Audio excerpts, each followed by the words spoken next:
Welcome, everyone. It is so fabulous to see you all. My name is Erica Danziger, and I'm with the JCC of Northern New Jersey. It's so nice to see returning faces as well as new faces. I think we all have learned to appreciate being together in person safely and responsibly these days, and it is just such a pleasure to be together. I'm so excited today to have our friend Eva Natiello here with us. And Eva has also brought her best-selling books, The Memory Box, which was a New York Times bestseller, as well as Following You, her latest novel. Eva is a mystery and thriller writer, and I can't wait to hear where all of her dark and spooky and mysterious ideas come from. Perhaps she's living with a preteen also. Welcome, Eva. Thank you so much. Morning. Everyone hear me? Okay, awesome. Thank you so much for this warm invitation. I'm so excited to be here. I'm so excited to see friends in the audience, and I hope to make some new ones by the end of today, after lunch, maybe.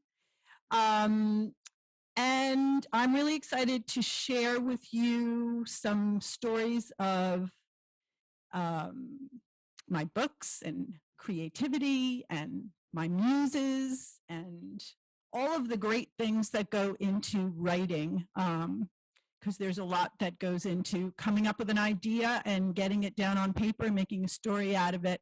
And all of that is really very interesting, especially because a lot of my ideas came from before I was even a writer and an author.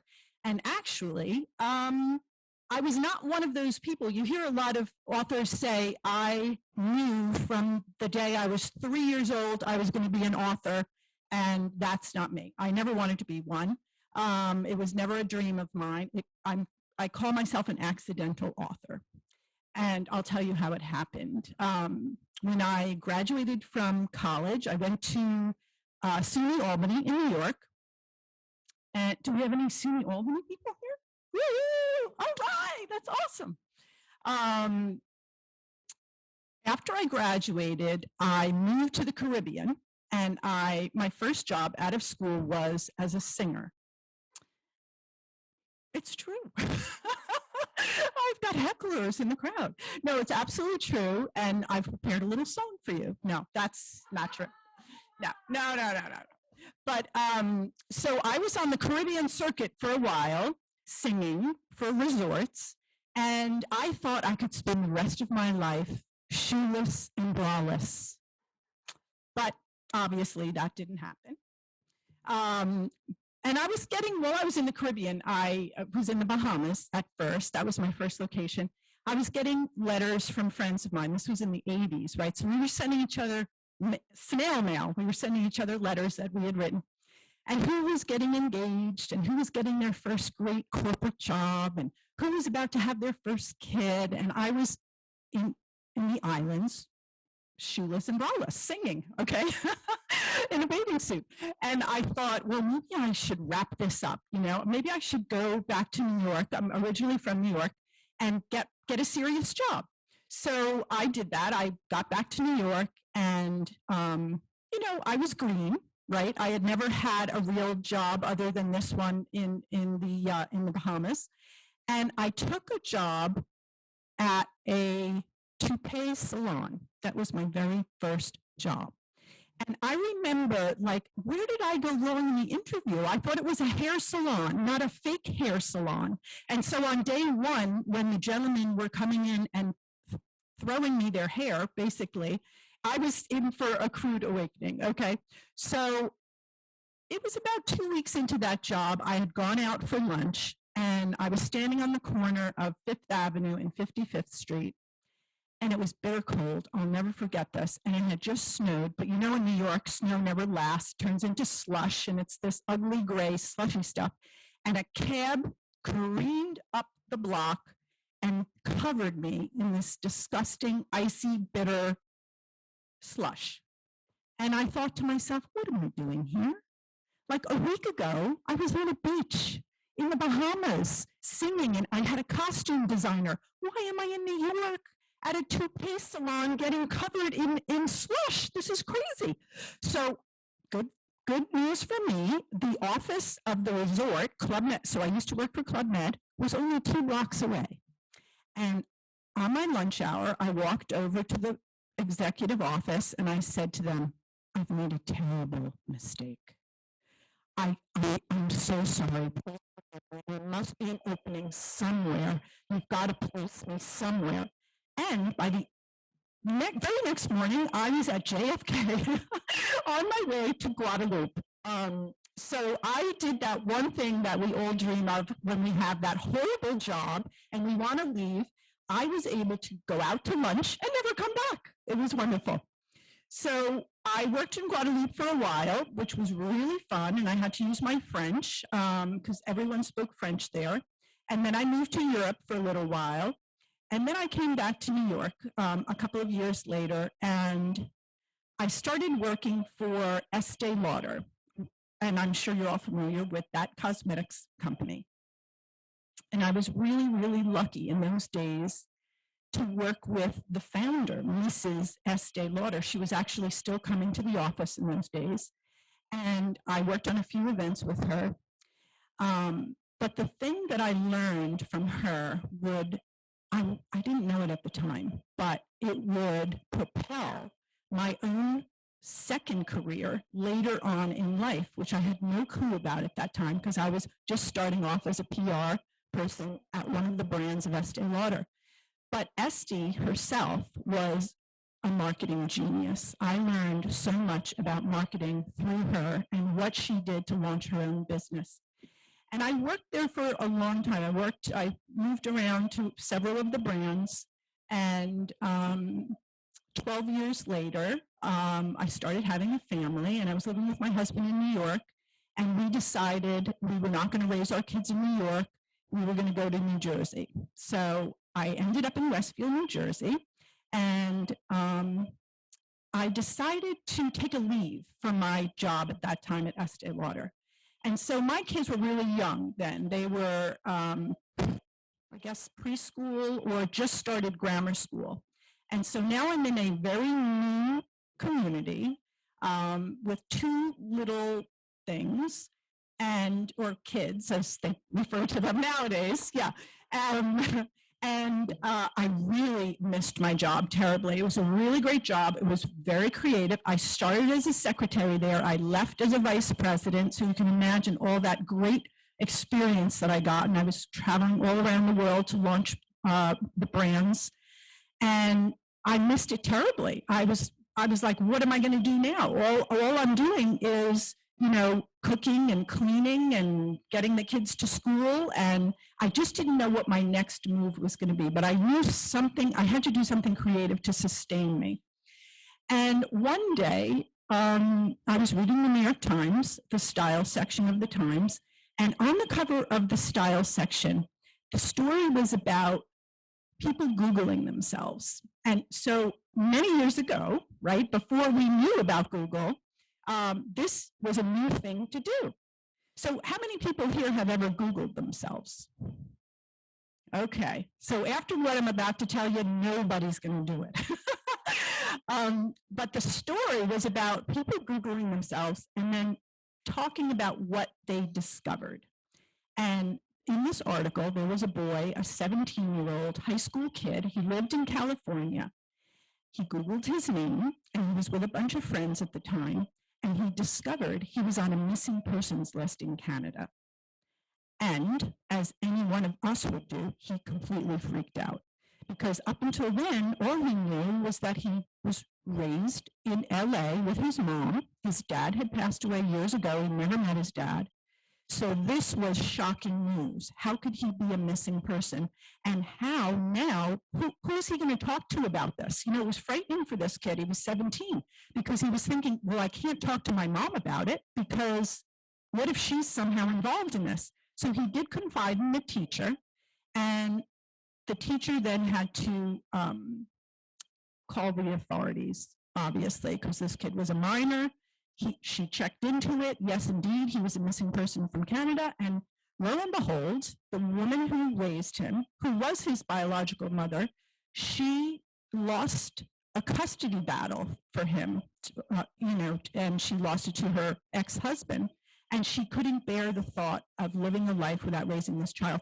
So she actually took the boy from his dad's home, drove over the border. Now, this was back in the 80s, so no one was thinking Google was going to exist one day. Actually, it was in the 70s. She took him to LA. She just didn't think, she never even changed his name, which was kind of strange because he had a very unusual name, and there was, it was him. So heartbreaking, really, because the boy loved his mom. He had a great childhood, and she had to go to jail. And I remember that story stayed with me for a long time. I was horrified to think that you could do something like Google your name and discover something so personal about yourself that you never knew. Doesn't that blow your mind? I mean, it blew my mind, because you think, I know everything there is to know about me. How could someone else know something about me that I don't? And something so personal like that. So I guess what happened next was I became an insomniac, and I couldn't sleep, and these ideas kept going through my mind, like, wouldn't this make a great thriller? Someone Googles their name and discovers something about their own past that they have no idea about. I just thought it would be an amazing novel, not one I was going to write, but a great idea for somebody else. But then the ideas kept coming to me, and it was almost like somebody was channeling the story. It was bizarre. I was writing incredibly fast. I would bring the kids to school.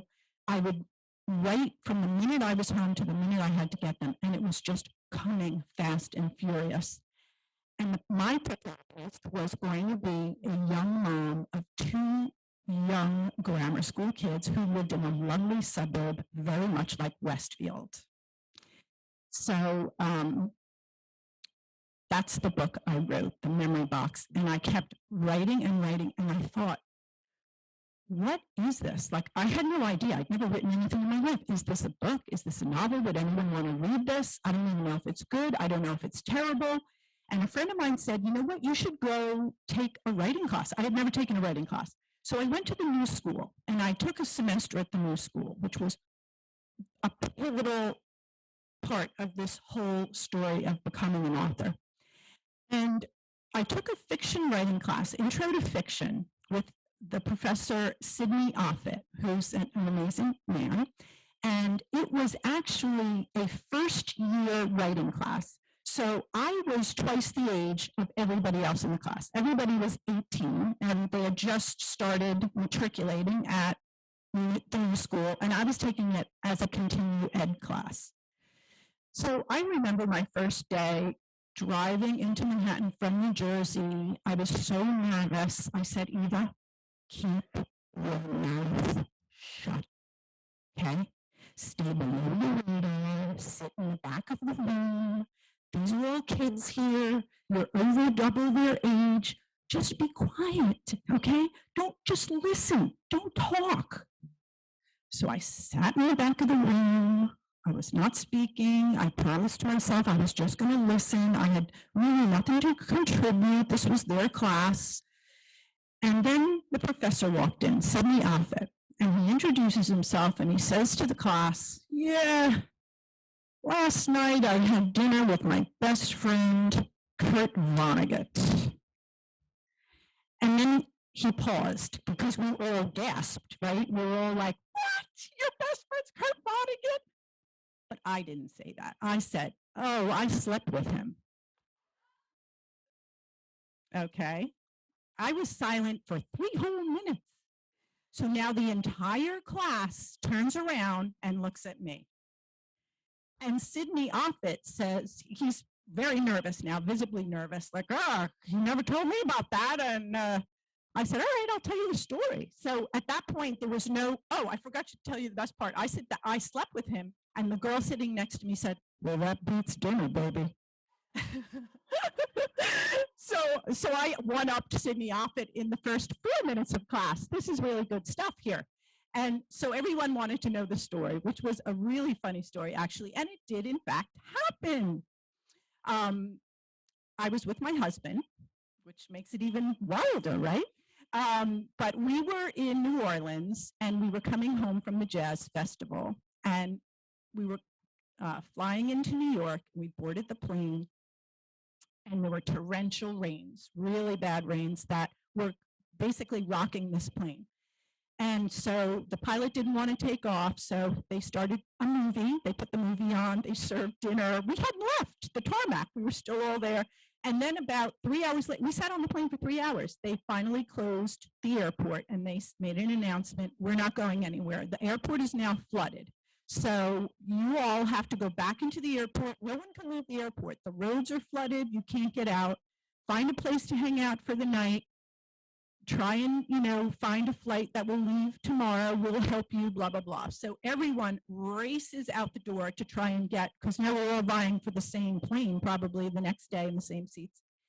And my husband and I get our luggage and we find a quiet place off into the corner of an empty gate area.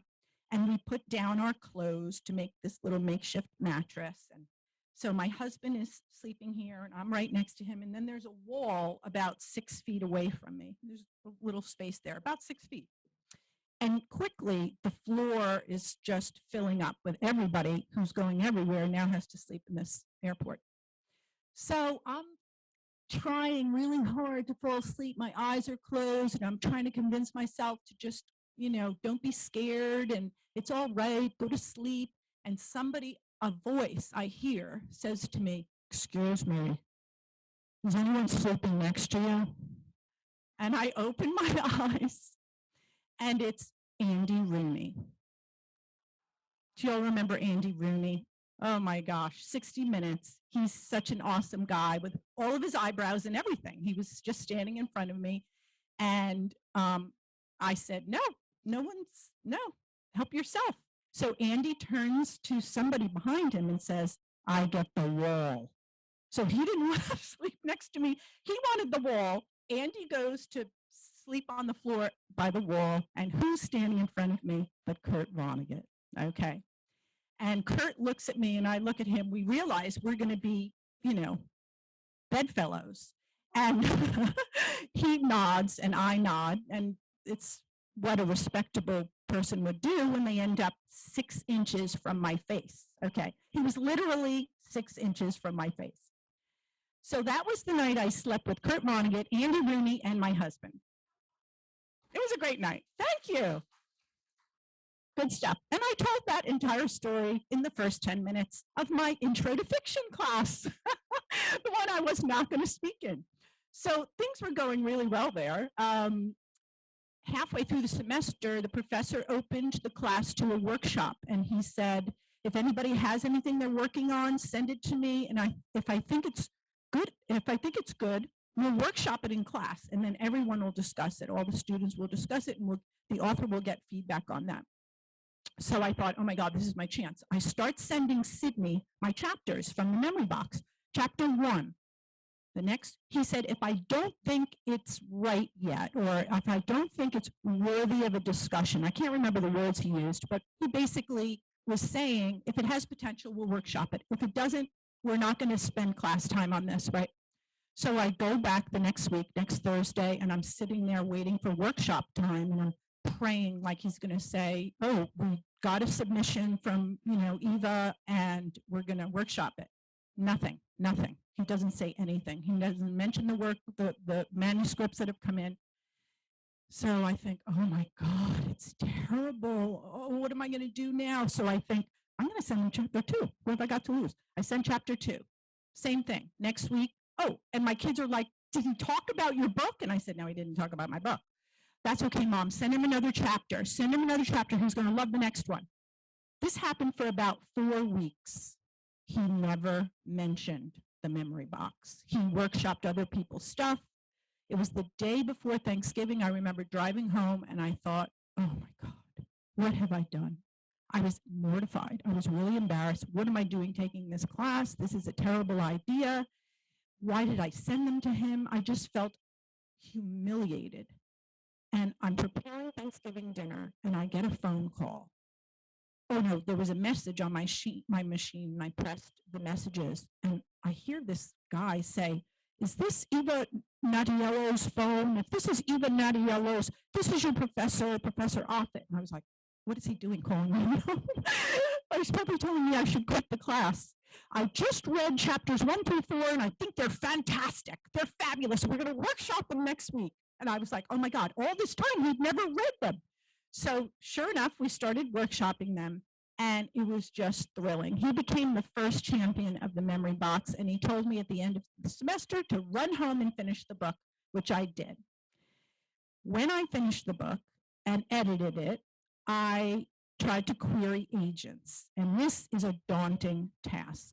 Has anyone in here ever queried an agent? Okay, so it's basically you're making a sales pitch to a literary agent. You're trying to get someone to represent you and your book to hopefully sell it to a publisher for 6 figures at least. At least that's what I was dreaming at the time. But trying to get an agent, they say, is actually more difficult than getting your book published, because once you're represented by an agent, most of these agents have a track record. And so publishers know that they have vetted the book, and they often have a relationship with these agents. And so they think, oh, that's the person who gave me that top book last month. I'm going to pay attention to this one. So I queried agents for 3 years and got 84 rejections. 84. Oh my gosh. Talk about my kids like not being able to take. When I hit 40, my kids begged me not to send another query letter out. Please don't do it, Mom. No, we can't take the rejection anymore. So I was not going to give up, so I kept going. But then at 84, I said, I don't know why it was that number, but I said to myself, this has been a horrible experience. 3 years I've done this. I probably would not have kept going if it was not for rejection number 17 by an agent who called me a female Stephen King. That floored me. She didn't offer me representation, but she gave me a great rejection. And sometimes you live by the great rejections. You know, you get this positive feedback. Maybe it's not right for that agent. Maybe she just signed another thriller and she was looking for women's fiction or historical fiction. But I swear they got me through the dark days, the really good rejections, and that one was my best one. So at 84, I said, okay, these experienced literary people know a lot more than I do, and they're all agreeing on one thing. They're not going to represent me, and my book is not worthy of representation. So I basically said, I need to face the facts. This is not worthy. This is not a good book. I'm not going to find a readership. So I buried it in the backyard, and I cried for about 6 months. And then one day, one of my good friends, who's also a writer, who knew the memory box inside and out, she read it maybe 8 times. She rang my doorbell, and she was carrying a book, and she said, have you ever read this book? It was called Gone Girl. Has anyone read that book here? Okay, so you know what a success that was. Well, back then, you know, it was just released when my friend brought it to my house. She said, I just read this book, and I think the memory box is better, and you better dig that book out of the backyard, and you better publish that book. So sure enough, I dove into Gone Girl, and I thought, oh my gosh, these are my readers. Who's ever reading this book, that's my audience. What are they going to read after they finish Gone Girl? I hurry up, I unbury the book, which was in fact in the ground in the backyard, and I decided, okay, this is your option. You have a really special opportunity that was not available 10 years ago, 20 years ago, 30 years ago, 40 years ago. It's called self-publishing. Back in 2014, it was still not a cool thing to do. It was still something you didn't talk about. You didn't admit to doing it. But I thought, if I don't try to self-publish this book, then I'm joining the 84 agents by saying it's not worthy, right? Then I've given up on myself. And the world is going to give up on you someday. But the minute you give up on yourself, you only have yourself to blame. And I thought, this is a really special opportunity. Why don't I figure out how to do this in the best way possible, make my book look indistinguishable from something from Random House, and give it a go. What did I have to lose? And then all of a sudden, I was convinced by something I remembered Estee Lauder did, which was one of the most fascinating things she did to launch her 7 original products. So Estee Lauder, back in the 50s, 1950s, she developed 7 products with her uncle, who was a chemist. They developed them in her basement. And she tried and tried and tried to get a department store to carry her brand. Because back in the 50s, if you had a cosmetics brand, you needed a retailer, right? So she called every retailer in Manhattan, and everyone said no. Some of them granted her meetings. Some of them said no flat out on the phone. After all, she was a woman, and what entrepreneur was a woman in those days? What could she possibly know about cosmetics? So she got no, left, right, and center. And she really wanted badly to be sold in Saks Fifth Avenue. That was her dream. She could not even get somebody on the phone, never mind a personal in-person appearance of meeting. She couldn't even get someone to talk to her on the phone. And she was like, you know what? I'm not going to let that stop me, because just because the gatekeepers are saying no, who do I ultimately have to appeal to? The user, right? The woman who's going to buy my creams, my fragrance. Those people have to work with. And so you're method acting your characters out to write these books. So one day I was in Montclair, actually leaving Fashion-O, the restaurant. Do you all know that that restaurant? And I was having dinner with my family, and some of my brother-in-laws were in town. And after dinner, we had decided to go back to one of their homes in Montclair, or Bloomfield, I think Mike was living in. And I didn't know how to get to Mike's house. This was back in, I would say, this happened before I even started writing the memory box, but it's stuck in my brain all these years. The craziest thing happened. I'm driving my car, and I'm following my brother-in-law, who's driving a little silver car. And he says, we're 10 minutes from here. It will be there in 10 minutes, just follow me. And I didn't have a nav at the time, because it was pre-navs. And I thought, okay, what could go wrong? So, and Buck, my other brother-in-law, is sitting next to me, and we're driving, we're following Mike, but then we hit this detour. So Mike goes, and a light changes red, and we're stuck at the light. He goes ahead. Then there was a detour. Then there was a pole. It was raining. I'm like, oh my gosh, did we lose Mike? And then all of a sudden, Buck says, there he is, there he is. And I hurry up, and I get right behind him, and we're driving. Thank goodness we found him. We'll be there in no time. But 10 minutes turns into 15. 15 turns into 20. 20 turns into 25. Buck and I look at each other like, why is a 10-minute ride taking 25? And then we were like, oh my, we're following the wrong silver car. So sure enough, we were following the wrong silver car. So how long were we going to follow the wrong silver car? And where was it going to take us? I mean, that's kind of crazy. So again, I was not even a writer at that time, and I thought, wow, what a great opening scene for a thriller. You're following someone, and you're going to, so following you is one of the opening scenes. The protagonist is going to a New Year's Eve party. It happens in San Diego, the story in a fictional version of San Diego. And the protagonist is a really successful host of a show like QVC. Are we all familiar with QVC? Okay. So it's called iShop, and she works for iShop, and fortunately for her, they have just discovered who her, so she was stalked. She had a stalker, and the police tell her that week, right before New Year's Eve, we've apprehended the person, we know who it is. So she's so relieved that she could maintain her normal life, because when she had a stalker, she wasn't going out, she wasn't by herself, she was staying at a friend's, but now she has this new lease on life. And it's so wonderful that it also coincides with New Year's, right? We always think of the January 1st as the turning of the leaf and starting a new best version of ourselves, right? So Shay decides to, I'm going to go to the New Year's Eve party that all my colleagues at work are going to because I have a new lease on life.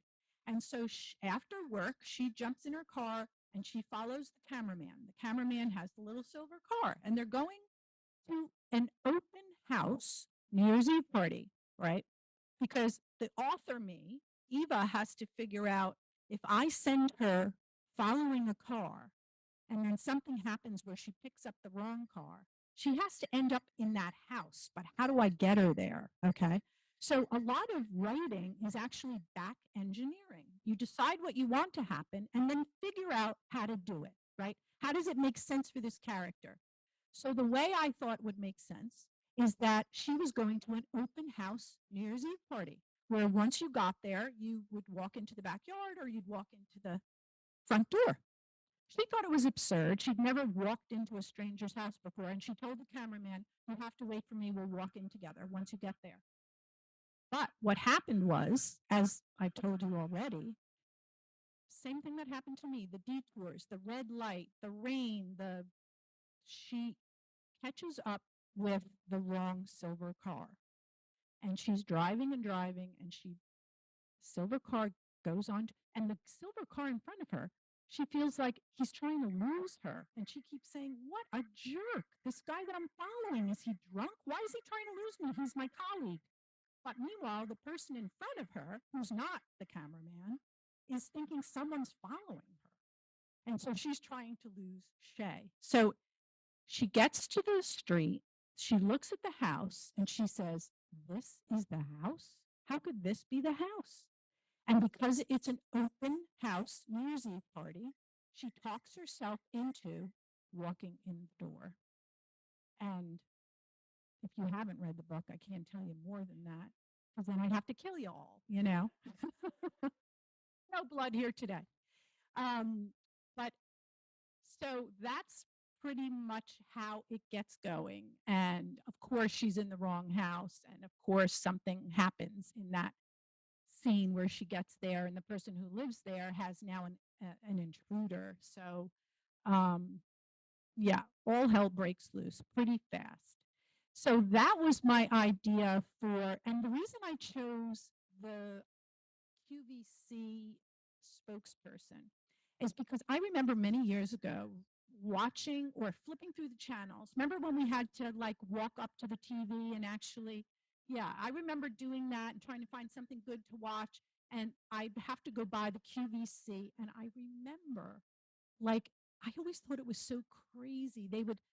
I remember this one scene where I was flipping through the channels and I get to QVC and they're talking about the stitching of a jacket. Look at that stitching.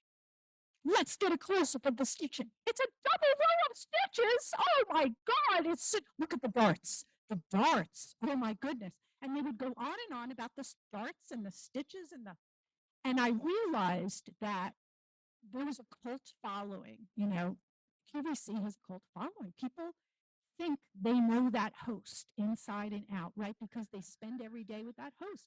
And the host is very revealing of their lives. Like they talk about their personal life and did they have a date or do they have a kid? And now in 2021, those hosts are on Facebook and Twitter and Instagram, and you see the inside of their homes.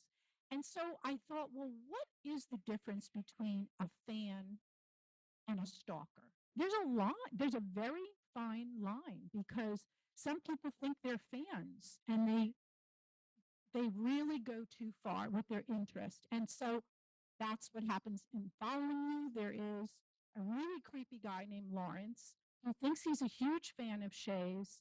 And in fact, he is a creepy guy that I won't tell you any more about him in case some of you have not read the book. But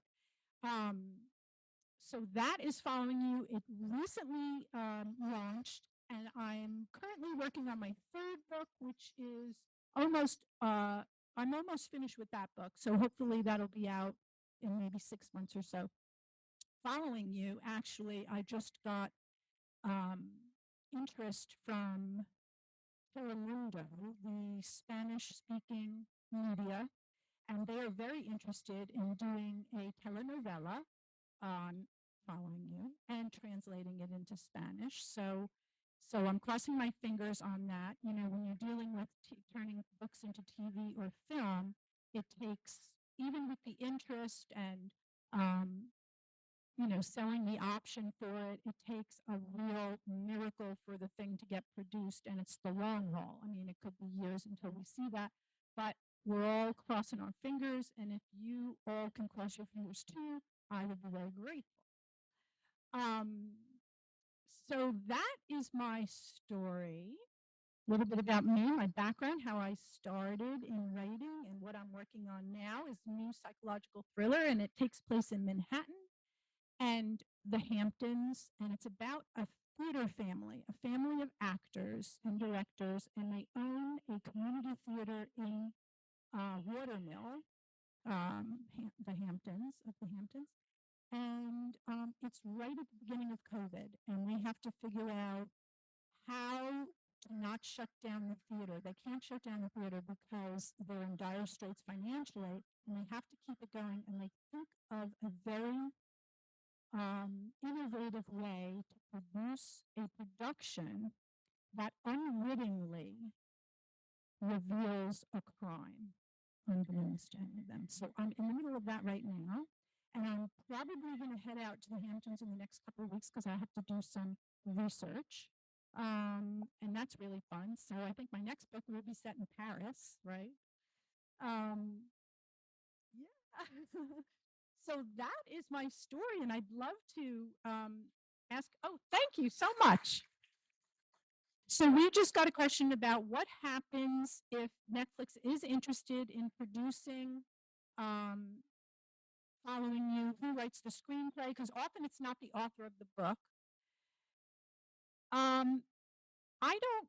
I don't have any interest in writing the screenplay. So I think a lot of times you have to work into the contract what you're, you know, I mean, there are a lot of authors who definitely want to write it. They do not want anyone else writing it.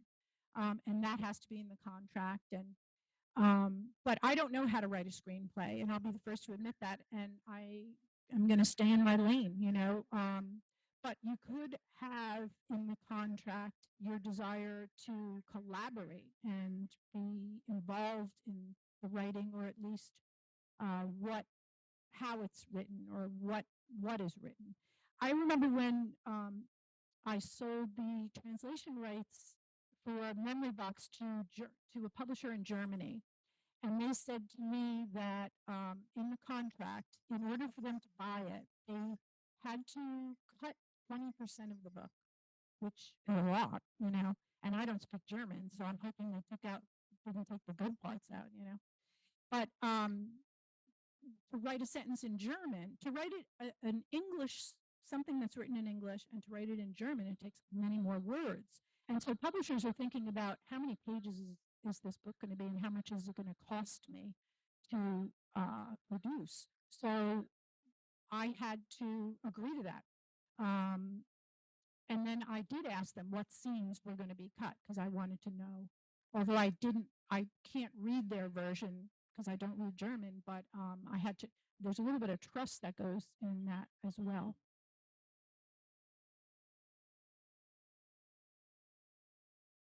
I know. Yeah. Yeah. So do I get writer's block? Absolutely. I get writer's block. Um, I'll tell you this funny story because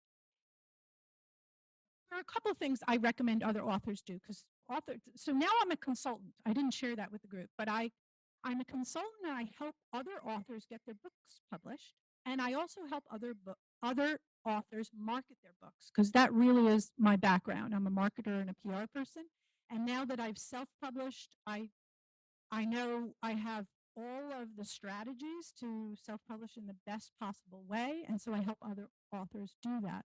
So sometimes when I have a client, they'll say to me, I don't know how to get past this writer's block. And one of the things I always say is to go to the paragraph or page or chapter, the best one you have ever written, the best one, and read it and sit in it and allow yourself to be wowed by your own language. And if you can write a page that's so wonderful, you could write 300. I do believe that. Some other things that I do are I watch my favorite movies. I watch a Wes Anderson. I love that director and I love his storytelling. And they're so creative.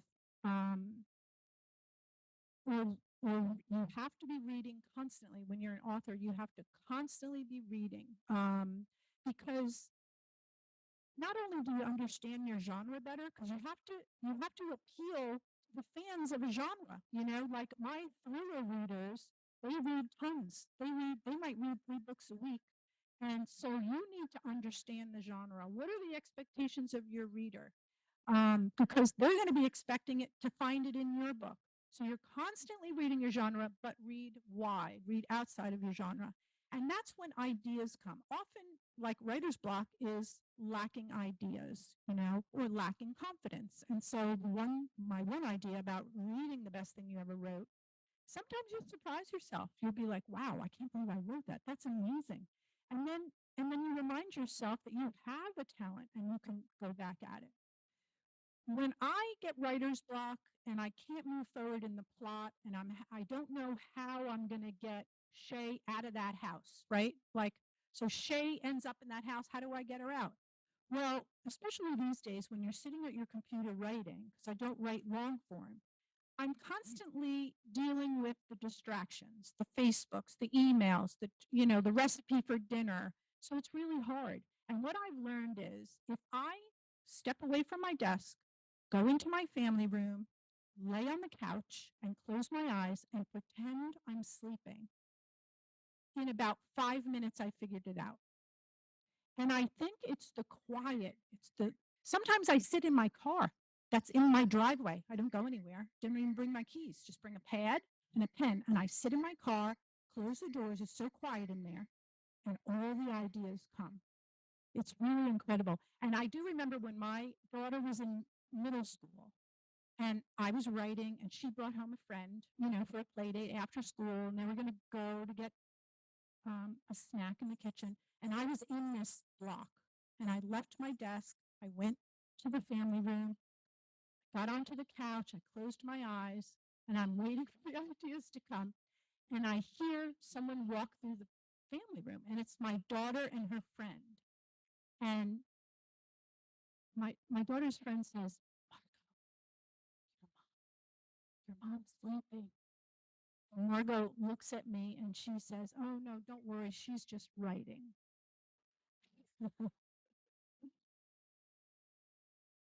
Yeah. Yeah.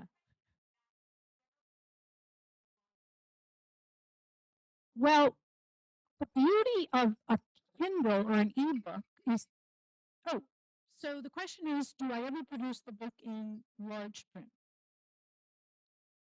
I have not. I have not because a lot of readers who require large print will get the Kindle version, the ebook version, and then enlarge the font, which is the great thing about that. So my books, I sell a lot more Kindles than I do paperbacks or hard copies. And so I don't right now do that. But that's a good question. Maybe the Kindle is the solution there for. Yeah.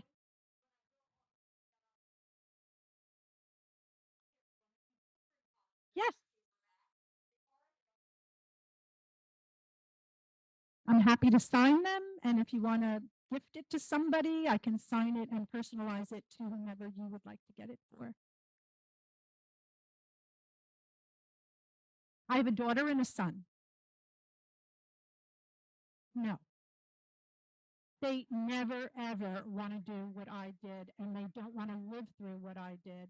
And the funny thing is, like when I think back at that time when they were little and I was getting those rejections, 84 rejections, I mean, I was down a lot, right? And had took a lot to buoy me and get my spirit back and go back out there and send another query, or to even have the chutzpah to do a self-published book. Takes a lot, right? Because you're putting yourself out there after people rejected you. So that combination isn't easy. When that book hit the New York Times bestseller list, I'm telling you, those two kids of mine, there was never a better lesson conveyed without me having to say one thing to them, right?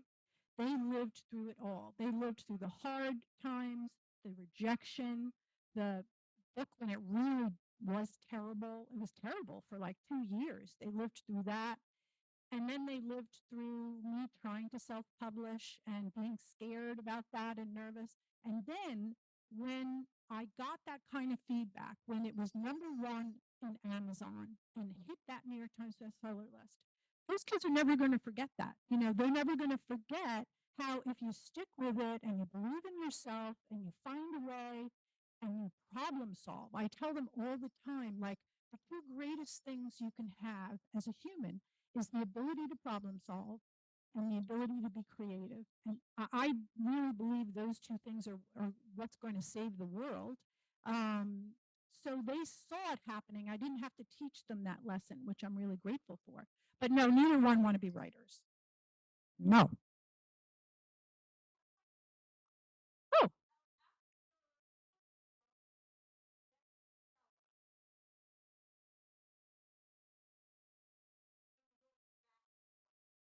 sure, sure.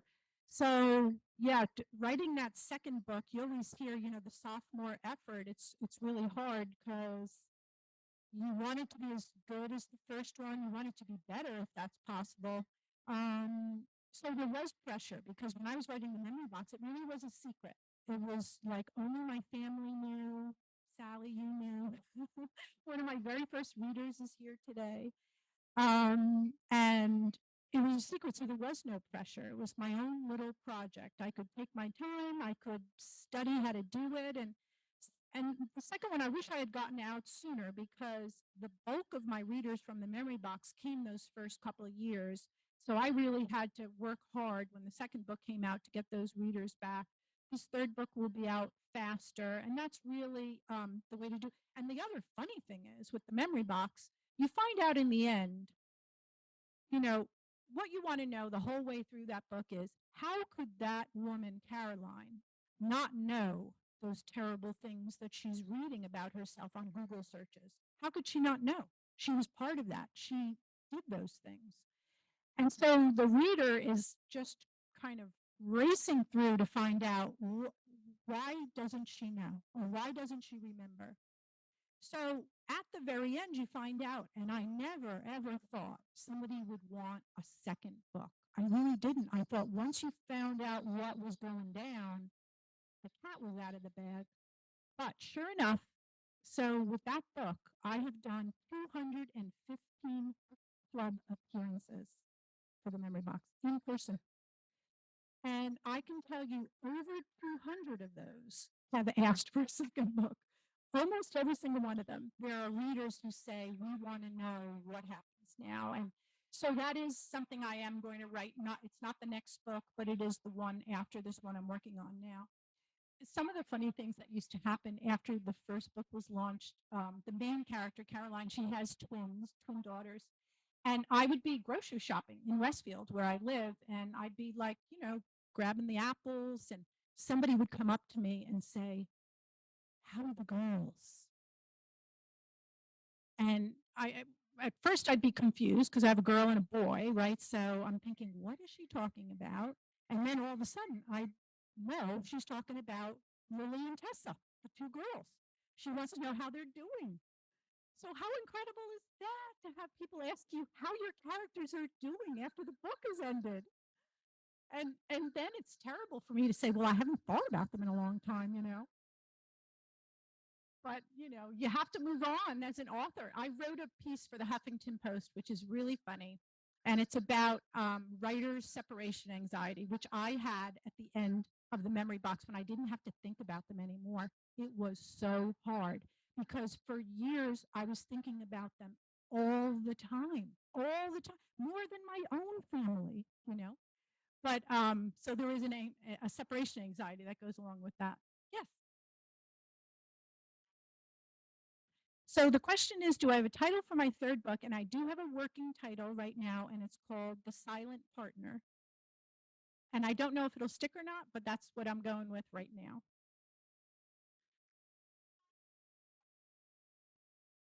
Oh, yes. So there's so many ways to keep in touch, and I love when my fans reach out. My first fan ever reached out to me through Goodreads. Is anyone on Goodreads here? The site with all the okay. So my very first, I couldn't believe this happened. I'll tell you a short story if we have the time, but the memory box was out maybe 3 weeks. So in those 3 weeks, all of my readers were related to me. You know, all of my books I sold were blood relatives. I was sure of it. And then I get a message from somebody from Portland, Oregon, comes through Goodreads. She was in a panic. Monday night was her book club. They were reading the memory box and she needed questions. So, first of all, you had to pick me up off the floor. I could not believe I had a reader in Portland, Oregon, and we had never met and we were not related. That was the first unbelievable moment as an author, right? How did she hear about it? She was chosen for her book club. And who needs questions for a book club? I always thought that was kind of funny, like when people don't meet without a list of questions. But I had thought about that before, and I thought, you know what? I'm going to put in the back of my book 10 book club questions so that when someone gets to the end, if they haven't already thought about it for their book club, now they're definitely going to think just the power of suggestion, right? Sure enough, that helped, and a lot of book clubs have picked up. It's a great book club book. Anyway, the thing I was, and then once I got up off of the floor and came back to a conscious state, I thought I started laughing because there were questions in the back of the memory box, but she hadn't obviously read the book. So I had to, first tell her she was my first fan, and I joked around, "Ha ha, you didn't finish because the questions are back there." So, and she was a little embarrassed, but I said, "When and where and what about if I came? What about if I came to your book club?" And so she's like, "Well, where are you?" "I'm in Portland, Oregon." And I said, "I'm in New Jersey, but what about, picture this. Your friends come over to your house, they're standing around your kitchen, you have your laptop, you say, oh, somebody couldn't make it today because she's in New Jersey, but let's just, include her and open up your laptop and then I'll be there." And she went crazy. She's like, "Oh my God, I love that idea. I'm not going to tell anybody. I'm going to do it exactly like that."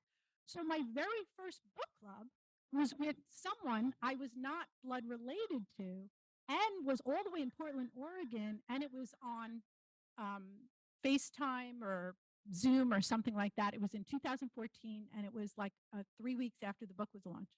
So she got to me through Goodreads. But I have a website, evanatiello.com, evalesconatiello.com. I have a newsletter if you want to know what's happening. I send out a newsletter once a month, so it's not a lot. It's one page. And if you'd like to sign up for that, you can tell me and I'll sign you up because you'll get to hear how the book's coming along and what crazy antics I'm up to. And also I'm on social. So Facebook, Instagram, Twitter, and people reach out in all of those ways.